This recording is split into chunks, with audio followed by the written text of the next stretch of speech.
My favorite perfume, the one my husband gave me for my birthday, was half empty. The strange part? I almost never wore it. At first, I tried to make excuses. Maybe I sprayed too much. Maybe I spilled it without noticing. But then I started catching the scent. My scent. Drifting through rooms I hadn't been in. That's when a chill ran down my spine. Who else could possibly be wearing my perfume?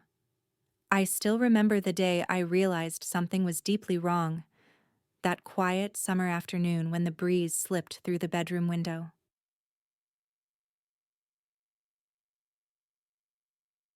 My name is Claire. I'm 42 years old, a wife, a mother, and, if I'm honest, a woman who gave up too much of herself for her family. When I married David, I set aside my career in fashion design, a dream I'd nurtured since college. I told myself that love, marriage, and raising our daughter, Emily, were more important than chasing ambition. And for almost 2 decades, I believed it. David was everything a woman could want on paper. Calm, charming, successful in real estate. People always admired him, his easy smile, his steady presence. And I was proud to stand by his side, proud that we'd built a life together. But lately, something had shifted. The man who once told me everything now came home late with excuses that never quite added up. His phone was always face down. His passwords changed more often than the seasons. I kept brushing it off, convincing myself it was stress, or middle age, or just the natural drift of a long marriage. But the perfume, that was different. The perfume was personal. It was intimate. And it was disappearing right under my nose. That night, as David walked through the door, I caught it. A faint trace of my perfume clinging to his shirt collar. My heart stopped. For a second, the world tilted.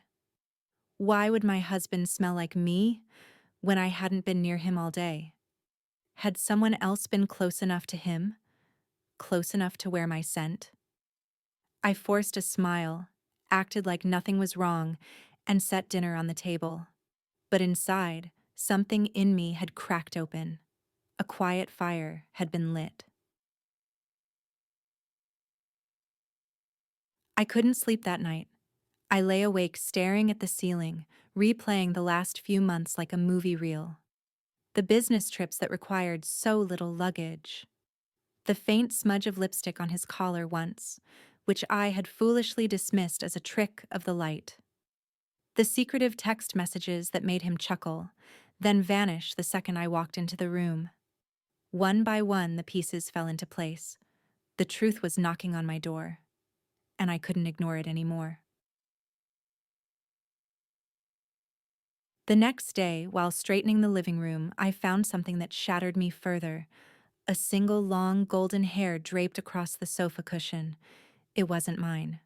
My hair was dark brown, always tied neatly back. Emily's was the same, and she was away at school. I picked it up, my hand trembling, my chest tightening. That tiny strand of hair felt heavier than any betrayal I could have imagined. Suddenly, the house I'd poured my life into felt like a stranger's place. I thought of the years I'd spent cooking his meals, folding his shirts, staying home while he built his empire. I had been his partner, his anchor, his quiet strength. And now I couldn't shake the feeling that I had been nothing more than a placeholder, while he entertained someone else in the home we built together. That night, as David slept soundly beside me, I lay there with my back turned, my eyes open wide in the dark. And for the first time, I let myself ask the questions that had been clawing at me for weeks. How long has this been going on? How long have I been sharing my husband and my home with someone else? It wasn't just suspicion anymore. It was resolve. I had to know the truth, no matter how much it hurt. The next morning, I opened my vanity drawer, half hoping I'd been wrong all along, but what I saw froze me in place. My perfume bottle was almost completely empty, and sitting right next to it was something I'd never owned. A bold red lipstick, the kind I'd never wear, the kind that didn't belong to me.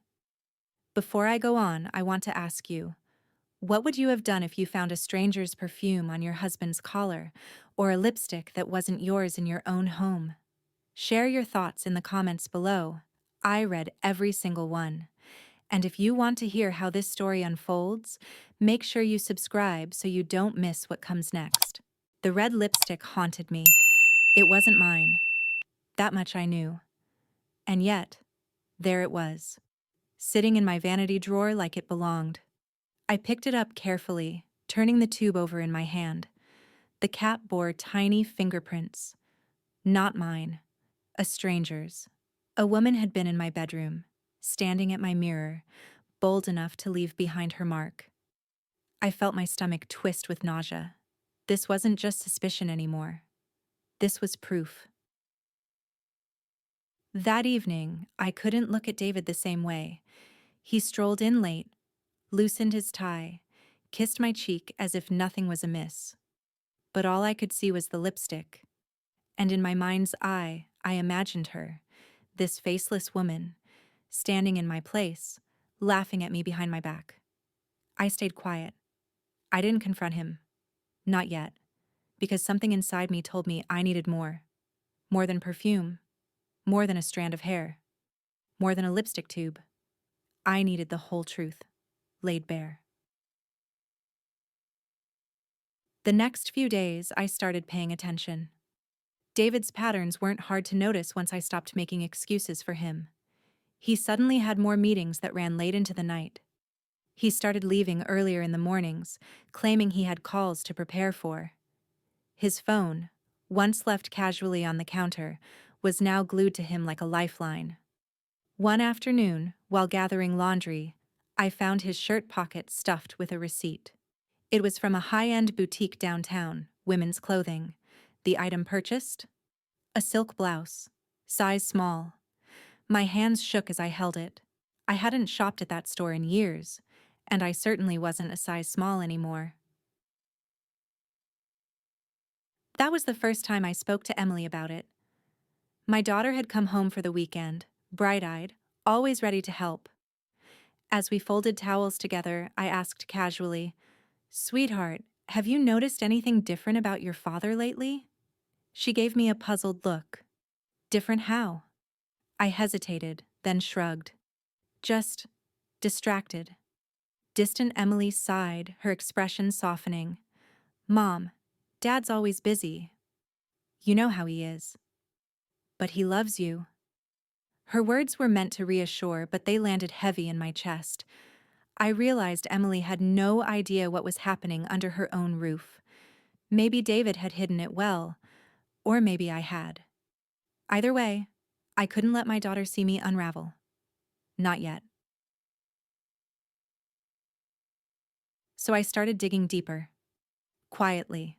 When David left his laptop open one night, I crept over.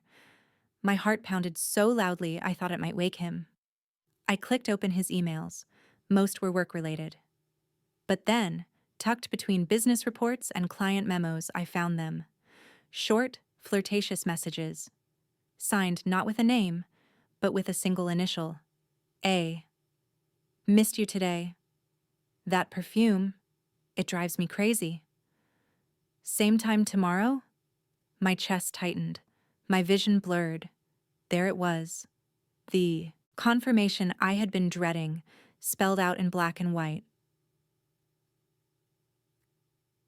And then I saw her name for the first time. Amber.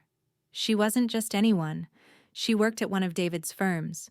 Young, ambitious, and according to whispers I'd later hear, very charming. I closed the laptop with trembling hands, careful to leave everything as it was. My heart hammered with fury and humiliation. So it was true. The perfume, the hair, the lipstick. They all belonged to Amber. The next day, I decided to follow him. I felt ridiculous at first, like some desperate housewife in a bad movie. But desperation has a way of silencing dignity. I trailed his car into the city, careful to hang back. He parked outside a cozy restaurant tucked into a side street, one I hadn't visited in years. My stomach turned as I watched him step out, straighten his tie, and glance at his reflection in the car window. Moments later, she appeared. Amber. She was exactly what I feared. Young, polished, wearing a silk blouse I recognized instantly from that receipt. She smiled at David with an ease that cut me to the bone, then slipped her arm through his like it had always belonged there. I sat frozen in my car, hands clenched around the steering wheel, tears burning in my eyes. It was one thing to suspect. It was another to see. Watching them laugh together, leaning in close across the table, was like watching my life unravel in real time. Every sacrifice I'd made, every dream I'd put on hold, every quiet dinner waiting for him alone, it all felt like a cruel joke. I drove home in silence, the image of them seared into my mind.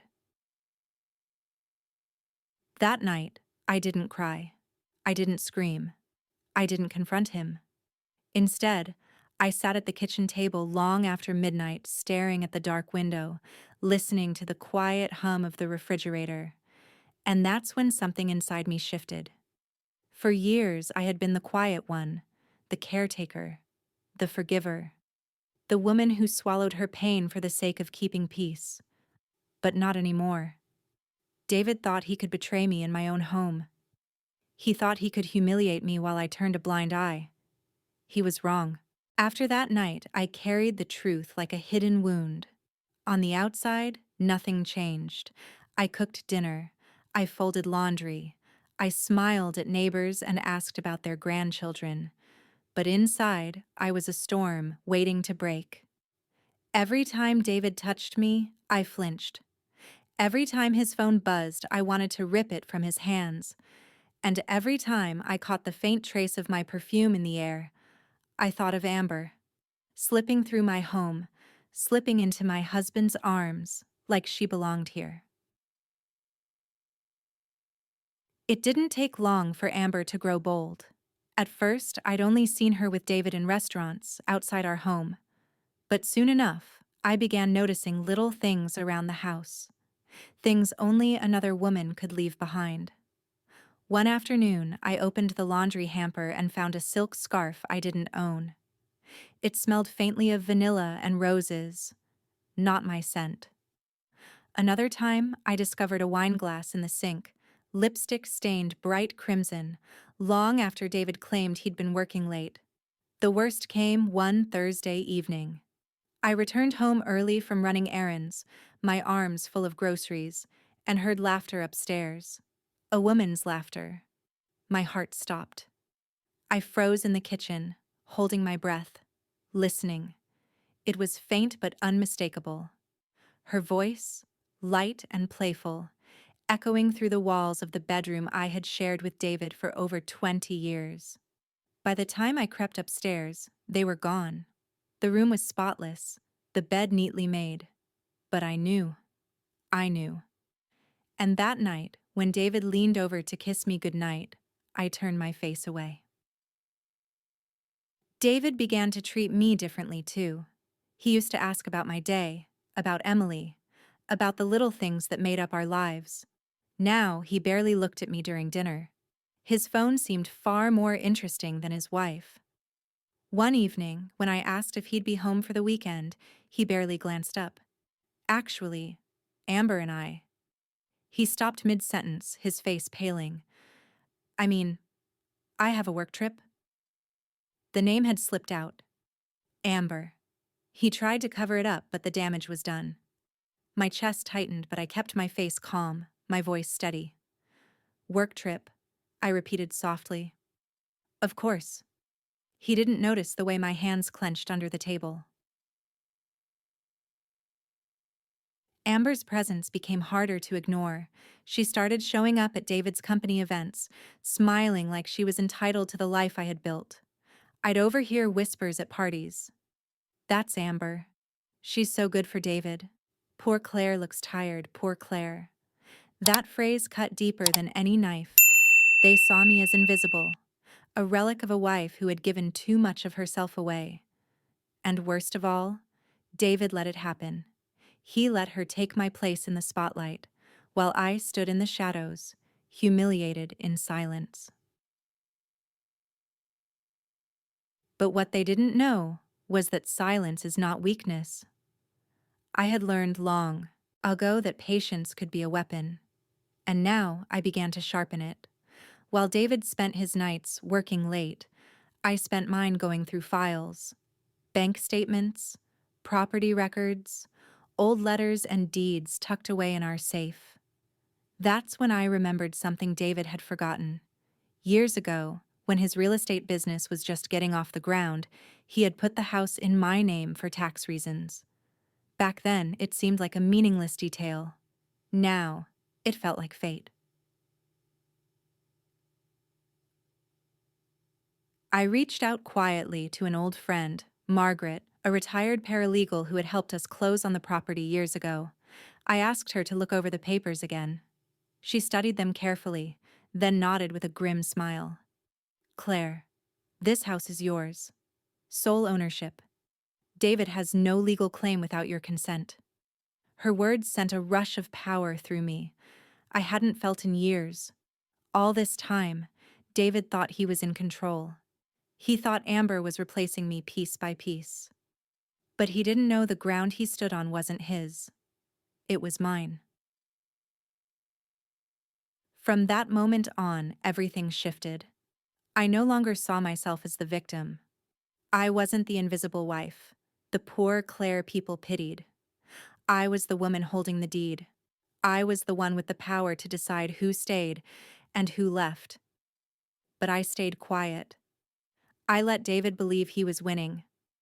I let Amber strut around like she had conquered something that never belonged to her, because I knew the moment would come when the truth would cut deeper than any betrayal ever could. At night, I would sit in Emily's empty room, clutching her childhood photo, whispering to myself, "Hold on, just a little longer," because patience was no longer just survival, it was strategy. The night I learned the deed was mine, I slept peacefully for the first time in months. The silence of the bedroom no longer suffocated me. It wrapped around me like armor. David was snoring beside me, oblivious, his breath thick with wine, his body heavy with false security. He didn't know the ground under his feet no longer belonged to him.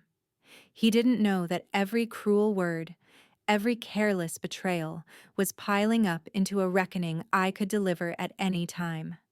But I wasn't ready yet. Timing was everything. Amber, however, was growing careless. One Saturday afternoon, she appeared at a neighborhood cafe, the very cafe where I had been meeting with Margaret. She didn't see me in the corner, half hidden behind a potted plant. But I saw her. She was draped over David's arm like she was auditioning for a role in a play no one wanted to watch. Her laugh was too loud, her gestures too theatrical, demanding attention from every person in the room. And then I heard it. "So, when we finish the remodel," Amber said, flipping her blonde hair as if it were a crown, "I want that upstairs room as my dressing closet. We'll need to knock out a wall. Claire won't need it anymore. Claire won't need it anymore." Her voice rang in my ears, sharp and smug, the kind of cruelty that isn't careless. It's deliberate. She was already planning renovations in a house she didn't own, carving me out of my own life like I was nothing more than old wallpaper to be stripped and tossed aside. If only she knew. At home, the disrespect became unbearable. One evening, I came into the kitchen to find Amber leaning against my counter, sipping a glass of wine poured from my cabinet into my crystal stemware. She didn't even flinch when she saw me. "Oh, Claire," she said casually, her tone syrupy, like I was the intruder. "David and I were just discussing the new decor. This old place could use a younger touch, don't you think?" Her words weren't just disrespectful. They were invasive. She spoke as though the walls, the floors, the very foundation belonged to her. I stared at her, my grip tightening on the grocery bag in my arms until the paper crinkled under my fingers. She wanted me gone so badly she didn't even bother to hide it, but I simply smiled. Interesting idea. But you might be surprised at what this old place still has to offer. She didn't understand the double meaning, but one day she would. Meanwhile, I began to collect proof. With Margaret's help, I gathered documents. The deed, the trust papers, the bank records showing David's little side projects with Amber. I made copies, neatly organized, sealed in envelopes. Each paper I filed was like a stone added to the foundation of my resolve. I even set up a quiet appointment with a lawyer just to confirm what Margaret had told me, that I had every right to the property and that David couldn't touch it without my consent. The lawyer leaned back in his chair after reviewing everything, tapping his pen thoughtfully against the folder. "Mrs. Bennet, you hold all the cards here. They can't sell, refinance, or even change the wallpaper without your approval." I almost laughed. The idea of Amber choosing curtains she'd never be allowed to hang was sweeter than any revenge plot I could have imagined. Still, I played the role of the dutiful wife. I cooked dinner, though I noticed David often wasn't hungry. I smiled politely when Amber dropped by, though my hands ached to throw her out. I dusted the shelves, watered the plants, folded the laundry, all the while knowing the house was no longer David's castle but my fortress. But behind the mask, I was waiting. Because every show needs an audience and I wanted mine to be unforgettable. The breaking point came during Emily's college break. My daughter walked into the house, her eyes wide with disbelief. Amber was perched on the sofa, legs crossed, flipping through a design magazine as if she were surveying her kingdom. "Mom," Emily whispered later in the kitchen, her voice tight with anger. "Why is she here? Why is Dad letting this happen?" I touched her hand gently, steadying her trembling fingers. "Because, sweetheart, sometimes people mistake kindness for weakness. But don't worry. I have a plan." Her eyes filled with tears. "I just don't want you to be hurt anymore." I hugged her tightly, feeling her shoulders shake. "I won't be. Not this time." 1 week later, Amber pushed too far. I came home from visiting a friend to find movers in my driveway. My driveway. Boxes were stacked on the porch, labeled in David's handwriting. "Claire's things." The sight made my blood run cold. When I asked what was happening, Amber smirked, arms crossed, chin lifted high. "David thought it was time you started downsizing. A smaller place might suit you better. Don't worry, we'll keep you updated on the remodel." Her arrogance was staggering. She was evicting me from my own home without even realizing she had no authority to do so. And in that moment, the decision was made. It was time. That evening, I set the stage. I invited David and Amber to dinner. Just the three of us. I told them I wanted to clear the air, that I was tired of the tension. Amber practically glowed with victory, thinking I was about to surrender. But surrender was the last thing on my mind. I set the table with our finest china, the plates David's mother had given us as a wedding gift. I lit the candles until the dining room glowed like a scene from a carefully staged play. I poured the wine, rich and red, its color deepening the sense of inevitability in the air. I played the role of the gracious hostess, the woman they thought they had defeated. And when dessert was served, I slid a thick envelope across the table, the weight of it heavier than stone. "What's this?" David asked, frowning, his hand hesitating before touching it. "Proof," I said softly.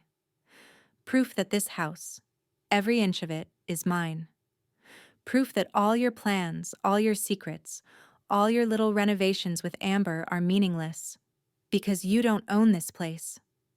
I do Amber's fork clattered onto her plate, the silver ringing like a bell. David's face drained of color, his lips parting in silent disbelief. And for the first time in months, I felt the air shift in my favor. I didn't yell. I didn't rage. I simply leaned back in my chair, folded my hands neatly, and watched them squirm. You see? I continued calmly, my voice smooth as glass. I may have been quiet. I may have looked powerless. But silence doesn't mean surrender. And you two are about to learn that the hard way. The night after I laid those papers on the dinner table, David barely spoke to me. He sat in silence, his jaw tight, his pride bleeding out of him. Amber, on the other hand, fumed openly. You can't just keep the house, she snapped. David deserves half. He built this life with you. I looked at her coolly. Did he? Or did I hold it all together while he chased his distractions? She went red, but she had no answer.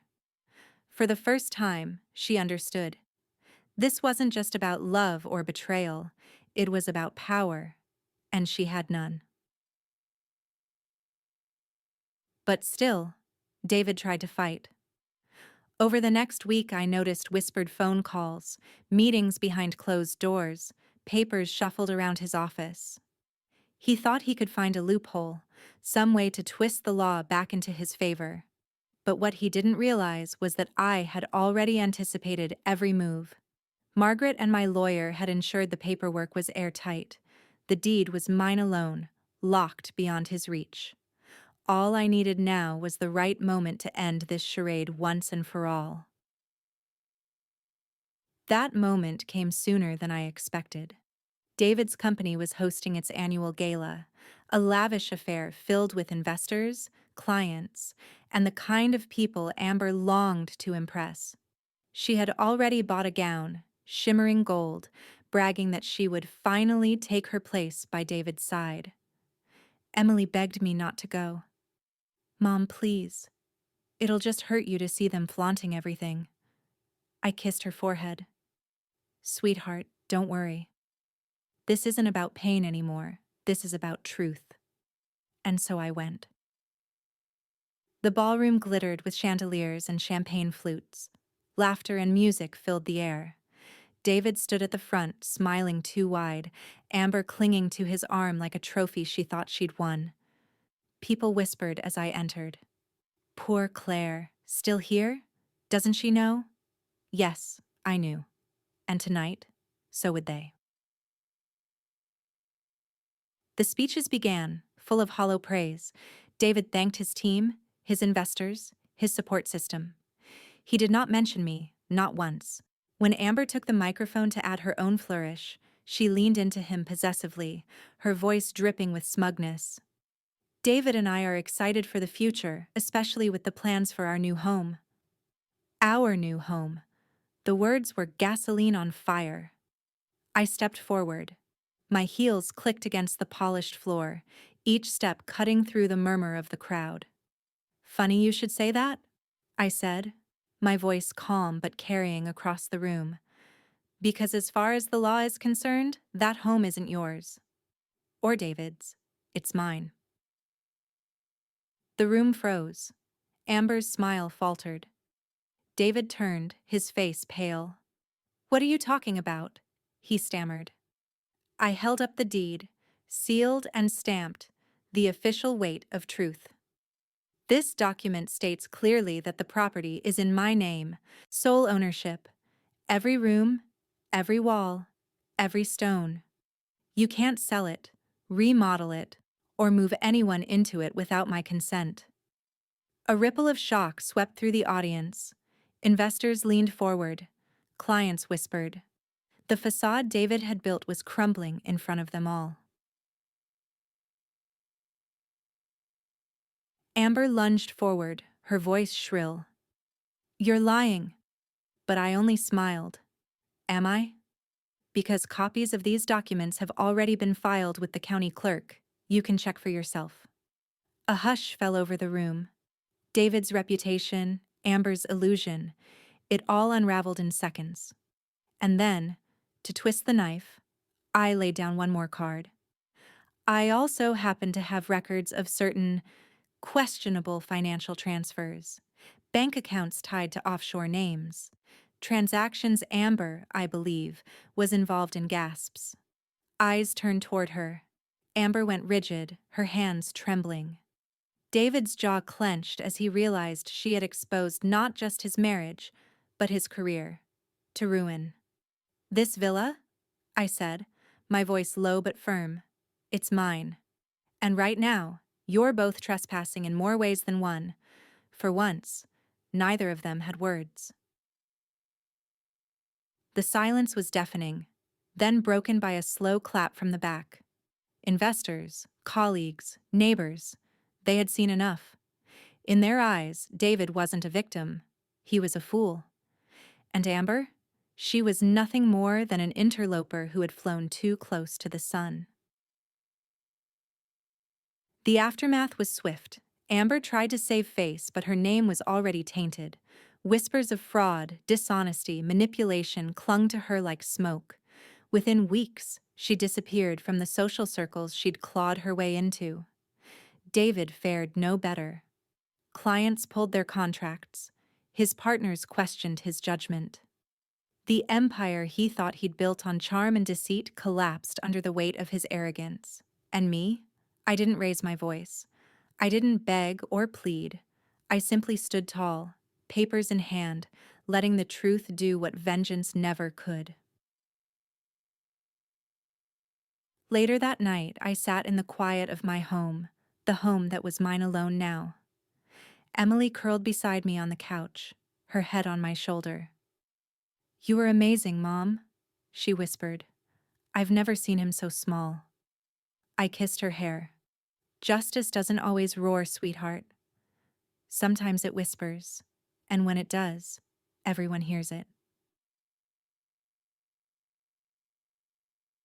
As for David, he moved into a rented apartment on the other side of town. A man who once lorded over me now stood in line at laundromats, eating reheated dinners, clinging to whatever dignity he had left. Amber vanished, though once in a while I'd hear her name in hushed tones. Another scandal, another burned bridge. They had tried to erase me. Instead, they erased themselves. I poured myself a glass of wine, the good kind, and raised it in the stillness of the night. "To silence," I murmured, "the sharpest weapon of all. And tell me, if you were in my shoes, would you have done the same?" Drop your thoughts in the comments. I'd love to hear how you'd handle betrayal like this. And if you want more stories of quiet revenge and justice served cold, don't forget to subscribe.